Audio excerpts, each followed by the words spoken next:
Welcome to Sabidong Viral TV Quick Tutorials. Today, I'm gonna teach you on how to cartoonize your subject without touching the background.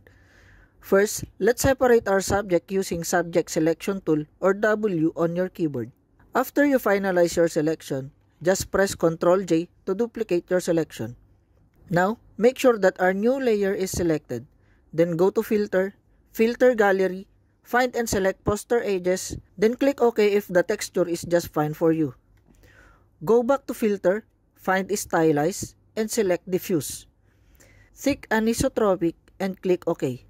Again, go back to Filter, find Stylize, but this time select Oil Paint, then do the adjustments you want to apply on your photo.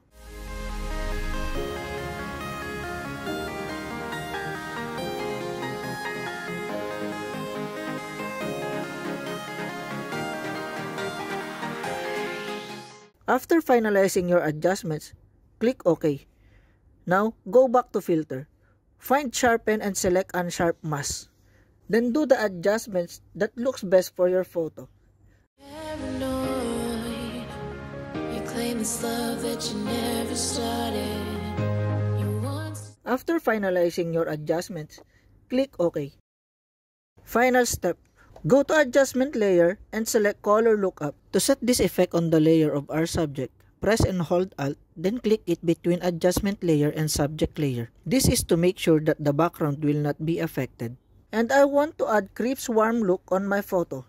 It's up to you if which color look you want to apply on your photo. Now, our subject is already cartoonized without touching the background. Please don't forget to subscribe, like, comment, and share this quick tutorial to your friends. Thank you for watching.